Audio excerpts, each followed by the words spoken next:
What's good, y'all? It's Davis, and I'm back again with another video. This time as an expert soldier. As you can see on my chest, I recently just earned my expert soldier badge on February the 7th. So about a week, I've been an expert soldier. And the purpose of this video was to educate others that are interested in maybe earning their expert soldier badge, their expert infantry badge. I can't really give too much insight on the expert field medical badge, but I do know training for ESB, the tasks that EIB had to do as well. So I can give you insight on those tasks that will help you earn your expert badge. So how was it for me? Now, earning my expert soldier badge was difficult.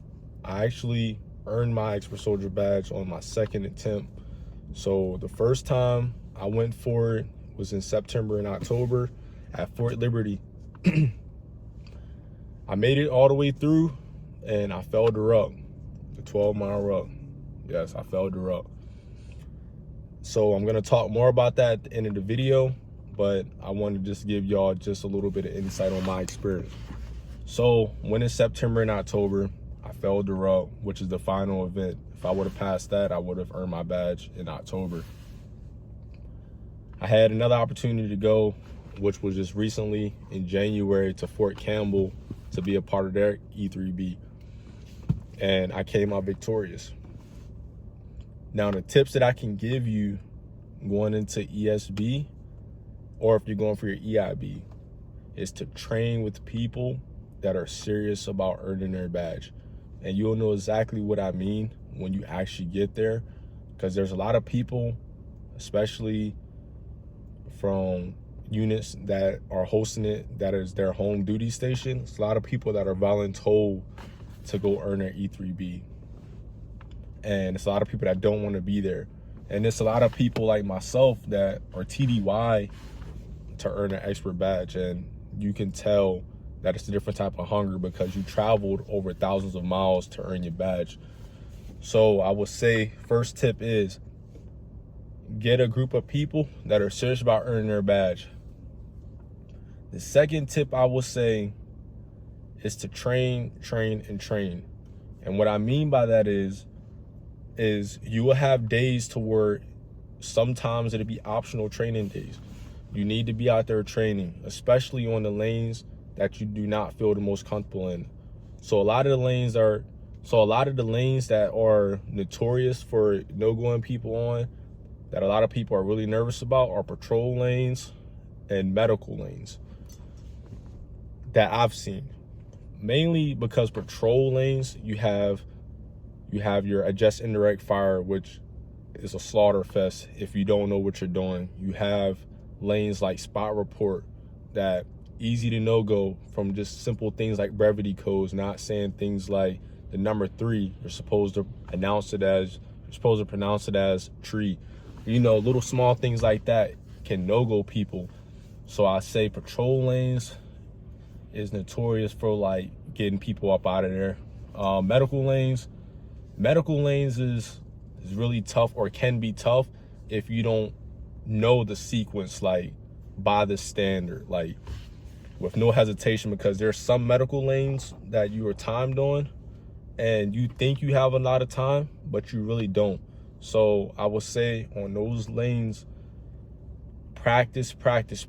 You can shadow box if you're staying in the barracks, if you're staying in a hotel, however your room and board is when you go to E3B to earn your badge. Train. Have a buddy. Go over lanes like for medical is notorious for restore breathing and pulse. It's notorious for wiping people out. Lanes like what's another lane? I would say provide care under fire. Very easy to mess up. And it's simple things like not placing the weapon on safe before moving. You know, not saying cover me while I move. Providing further injury to the casualty. For example, a lot of people no-go those lanes from dragging the casualty behind cover, and the butt stock of the rifle hits the casualty in the head.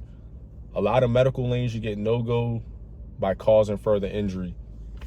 So Practice, practice, practice. Weapons lanes, since I spoke on patrols and medical, I'm going to speak on weapons as well. The lanes that are notorious for knocking people out on weapons is Mark 19. I will also say Claymore can be a big one. But for this ESB that I just went to, it was really grenades was knocking a lot of people out because it rained the entire week. And with grenades, when you go to throw it, if you don't land within 5 meters of the target, then you're a no-go. So when we threw it, the ground was muddy. So when you threw it, the grenade would just land where it landed. It wasn't gonna roll, nothing. So that's my experience from my recent ESB. Just to give y'all a little bit of insight on, like, before you go, the things that you want to hit on. You want to hit on everything, but those lanes on patrols, medical, and weapons, practice, practice, practice.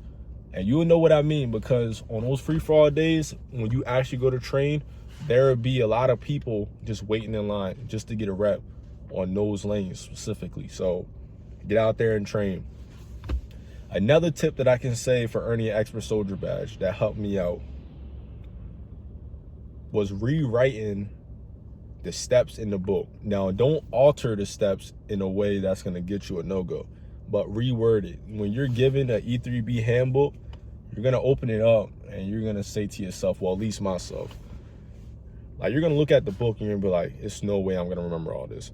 And it could be a simple lane, like super simple, but it's like 2 pages of just steps. Take what I'm saying and really implement it when you go to E3B and reword the simple lanes so you can understand it in like more short terms, you know what I'm saying? So, you know, like lanes like that's notorious for being like easy, and I guess notorious is just the word today, but lanes that's known for being easy, I would say on like medical, heat casualty, treat fracture and burn, treat a head wound in a sea-burn environment, you know. But if you look in your ESB handbook, it's gonna be a ton of steps. And when you can just downsize the steps, make it make sense to you, make it make sense to your group. So when they're getting a rep in, you could be the grader and be coaching them through the rep. So at the same time you're learning as they do the rep, and then you rotate. You train, get a rep in, have them have the steps in their book that they understand, and coach you through it. You also, another tip that I want to give for earning expert soldier badge is have a watch. Have a watch at all times, especially on patrol lanes. You're gonna need a watch. So if you're somebody that for some odd reason you go to train and you don't like to use a watch, you're going to need a watch. That is a big thing that will get you no-go. If you're on patrol lanes, certain patrol lanes, you absolutely need it. Because, for example, on provide care under fire, if I'm not wrong, well, I'm not wrong, because I know for sure that from both ESBs that I've been to, when you fill out the triple C card, right, you have to put the time on the tourniquet, or they have you write it on the forehead, and you also have to write the time on the triple C card. And if you don't have a watch, then you're cooked. So please go to ESB with the watch. These are simple things that is sounding like that, you know, it's common sense, like why wouldn't I have that? But I'm telling you, it's gonna set you up for success, these tips that I'm giving you guys. What else can I give y'all? How to prepare physically. I know it's probably gonna be a lot of people wondering how to prepare physically. Now, what I did to prepare physically for the ruck especially, but I'm gonna talk about the PT test, EPFA. For the EPFA, practice running distance with weight. So rather, if you have an IOTV, which we all should have if you go to ESB, practice running. It doesn't have to be a fast pace, but practice running in kit. Because some people probably never ran in kit before, and it can be very, very difficult if you've never done that before. So start off with like a 2 to 3 mile run and just kit. You don't have to go at a fast pace. You can go at about an 8:30, 9-minute pace, but just make sure that when you pace yourself, you're feeling comfortable at the end of that first mile. Because when you get to the PT test at ESB, there's going to be events that you have to do between the runs. So if I'm not mistaken, you have to start off with ACH, your IOTV, front and back plates, and that's it. You run your first mile. After you run your first mile, you do 30 hand release push-ups. After your 30 hand release push-ups, then you go into the sandbag throws, if I'm not mistaken. After the sandbag throws, you go into the carrying the water cans, I believe, and then you go into the high crawl, and then you do your last 1 mile run. For me, it went pretty well. I did my EPFA in 22 minutes out of 30 minutes, which is really, really good. I ran my first mile in about 8 minutes and 40 seconds. And then I got through the events. Once I got through the events, I was at like 15 minutes. And then that last mile, I just took off and I came across the finish line victorious. Now I'm training for the ruck. Now I know this video may be a little bit out of sequence because I started off talking about the lanes, then I went to the EPFA, then I went to the ruck.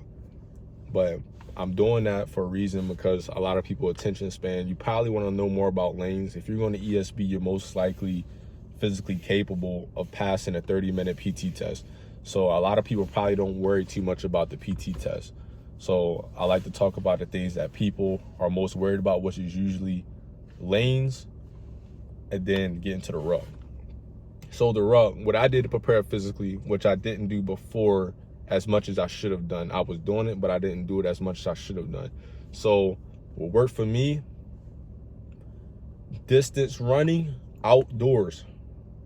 I was doing a lot of indoor running, but for some reason, building my endurance running outdoors helped a lot. Run outdoors if you can. If you can't, then run incline treadmill indoors on the gym, but run for distance. I was doing the minimum of 5 miles, about 3 to 4 times a week I was running, but I was also incorporating a hybrid plan inside of that. So I was lifting and I was running, but not just running. What I also did was I also prepared myself by being on the Stairmaster. So I did 30 minutes on the Stairmaster on level 10 or 11. So I think that's pretty high, like level 10 or 11. That's what I would do it for 30 minutes on incline, and I'll put the terrain as like hill, you know. So make sure that try understanding that rucking isn't just gonna be something that's just gonna be a flat terrain and that's it. That's the reason why I will work out on the Stairmaster, because of the terrain, which prepared me for the rucking hills, you know, dealing with that. With running distance, it helped me with my endurance. So that's what helped me out a lot. And I also will use at the gym, which is called the rower. I think it's called a skier. So I will also do rowing. So that will help with my, I forget what it's called, but it's your aerobic, I believe, endurance, something like that. But it helps you overall with your endurance.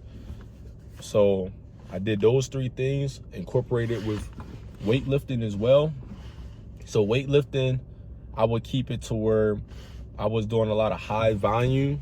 Well, not a lot of high volume. I was kind of keeping the weight low, and I was doing a lot of high reps. So I would stick between like 10 to 12 reps. I wasn't really going for like mass building, kind of working out. I was going for like muscle endurance, stuff like that, especially on leg day, because preparing yourself for the ruck is something that you need endurance. And a lot of people think that, oh, I don't need to prepare for the ruck.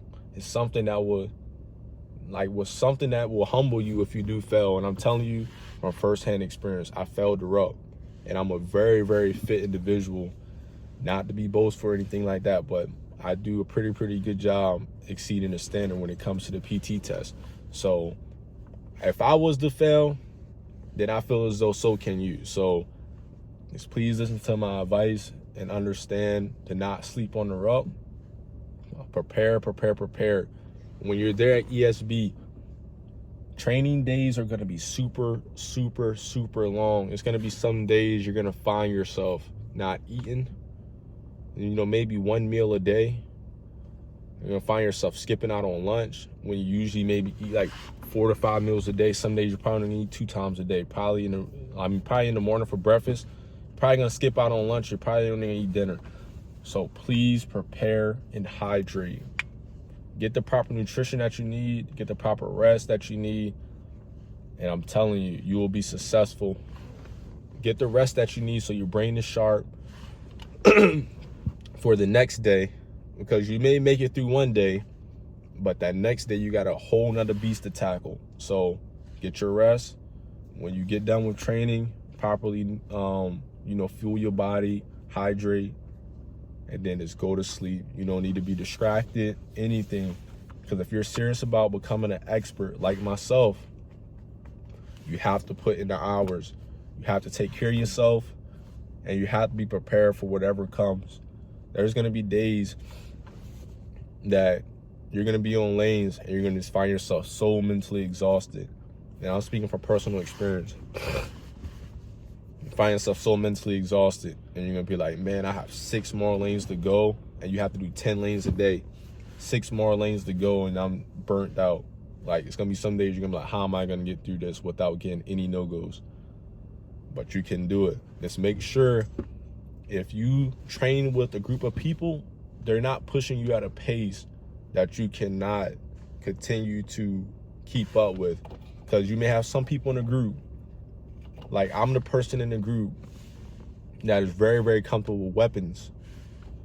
I understand medical a lot, but there's some people that may try to fly through lanes, and if you don't feel comfortable, don't test.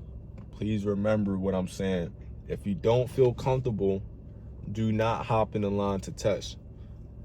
You will get a no-go because the grader is going to understand who's going to come up to that lane confident, knowing what they're doing. They're going to ask you, do you have any questions before they start the time?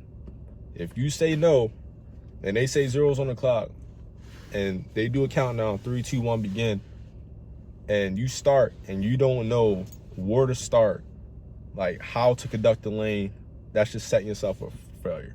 And you see it happen all the time. Guys that just hop in line, burnt out, because they maybe don't want to be there anymore, or they just trying to keep up with their group. It's about you at ESB. It's your badge. And I kind of hate how my front camera has me kind of like I'm looking at the camera, but it looks like I'm not looking at the camera. But y'all understand, like, as long as y'all understand the concept of the video, roll at your own pace. I cannot stress that enough. Roll at your own pace. There's going to be people that's going to be upset with you. There's going to be people that's going to feel like that they want to keep going on lanes and that you're moving too slow. Move at your own pace. You're hearing it from Sergeant Davis. Do not go out there hopping in line just because 2 of your buddies feel comfortable. I don't care if it's the M4 and 320 lane. Like, that lane is notorious for being probably one of the easiest weapon lanes. That and M17. If you do not know how to conduct or operate an M4 the proper way to standard, do not just hop in line because your buddies say, well, we're hitting this easy lane, let's go ahead and knock it out. Because there is people that have got no-go on the easiest lanes because they just thought that they didn't have to rep it out. Don't do it. It's setting yourself up to get sent back to the unit without a badge. What else can I give y'all tips on? How can you prepare for ESB if you don't have equipment? Okay, I know that's probably gonna be a question.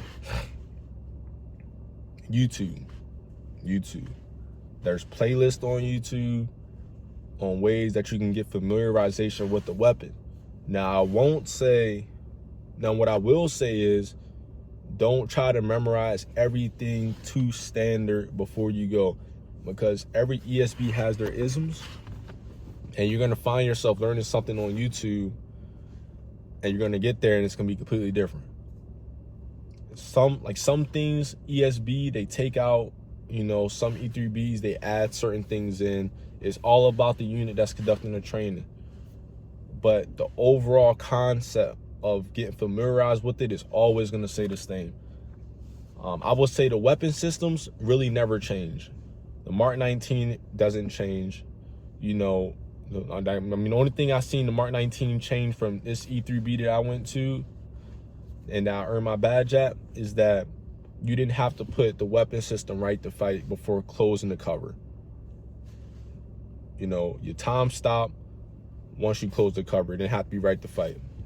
And for those that go to ESB or that will go soon, you will understand exactly what I'm talking about when you get to the Mark 19. Weapons usually don't change. Medical can change a lot because some things can be taken out, some things can be added in. Just follow what you're taught when you get there, and you will be successful. When you get there, there will be graders that are going to be there during test week. Do exactly what they say, and you're good. Something you can also do in your personal time to be successful. Learn land navigation. Learn the basics. I don't care if you feel like an SME in land navigation. Simply just review land nav before you go. Simple as how to plot an 8-digit grid. Because that's what you're going to be plotting during ESB. You're not going to be plotting a 6-digit grid. Well, you are, because on some patrol lanes, you have to plot your location on the map. You have to plot your enemy's location and find the distance, which is on a just indirect fire lanes like that. But if you know how to plot an 8-digit grid, you would know how to plot a 6-digit grid. So please learn the basics of land nav. Plotting, how to shoot an azimuth, how to find your distance from point 1 to point 2 to point 3 to point 4. Know how to do that. How to shoot a back azimuth. How to read a map. That is huge. How to read a map for land navigation. Every unit should have an installation map. Or if your unit will conduct training before you go to E3B, like going out to a TA, you actually looking at the terrain features, learning how to look at contour lines, hills on the map. Learn those basic things because they will save you when you go to E3B to earn your badge. And I'm telling you, a lot of these land nav courses, the maps that you will be given, you just have to kind of figure it out, okay? Some maps will be really, really good because they have things what you call fire breaks that you will be able to read on the map. And you'll be able to orientate your map north with your compass. And that's which way you'll orientate your map, you know? And then you look at it like Google Maps. If you have fire trails, that is amazing when you go to E3B.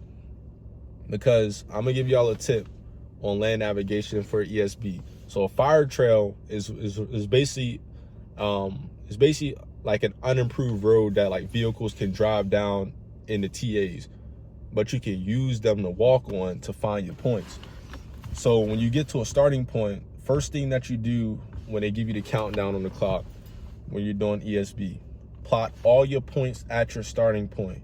Do not be that person that plots from starting point, then it's plot from starting point to point 1. And then get to point 1 and then plot to point 2, and then get to point 2 and then plot their point 3, then get to point 3 and then plot their point 4 and then head to the end point. You will waste so much time doing it that way. If you just take the first 10 to 15 minutes at your starting point when you get the countdown to plot all 4 points and your end point if you need to. But if you know where your starting point is, the end point isn't going to be too far away.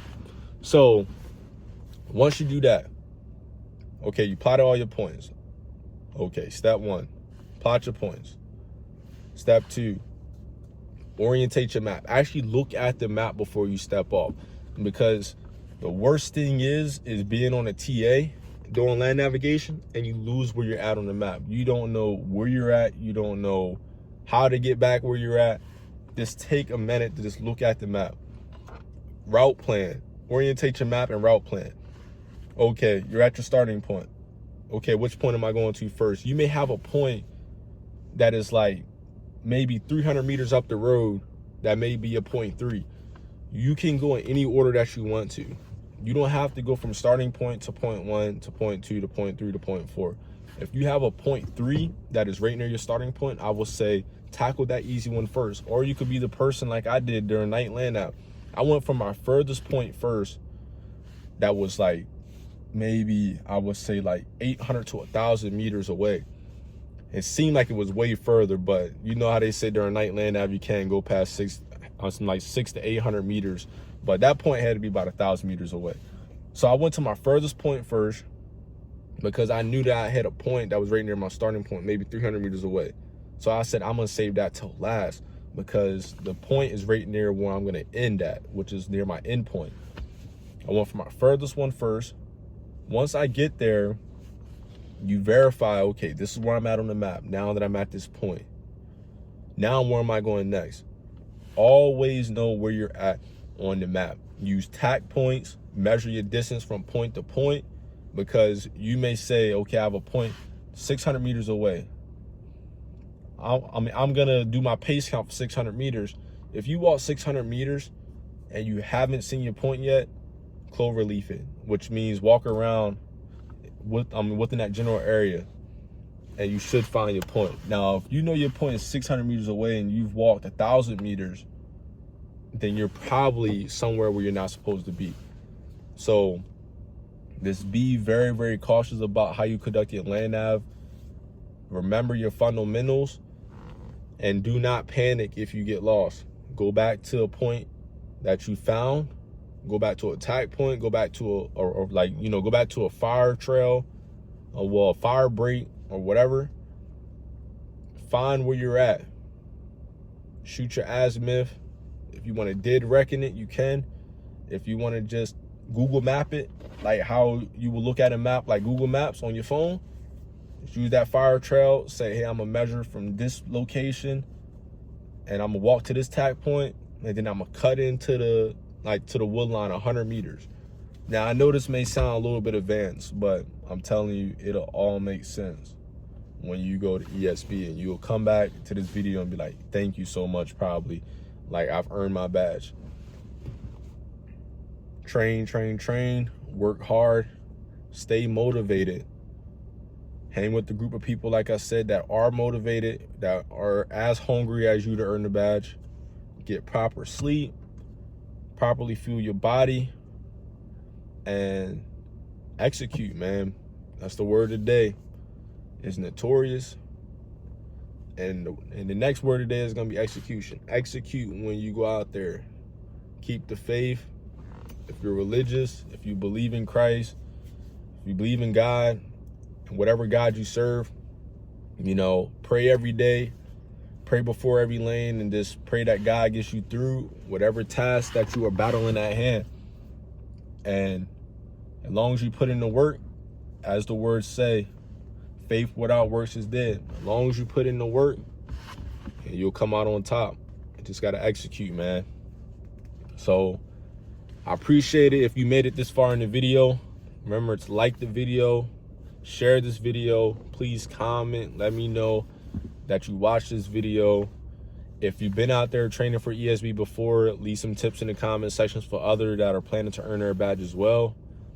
And if you're going out there to earn your badge and you do earn your badge, come back to this video and let me know that you did, because I want everyone to go out there, earn their badge, be successful, and I see y'all out there as graders, man. All right, take care. Appreciate it.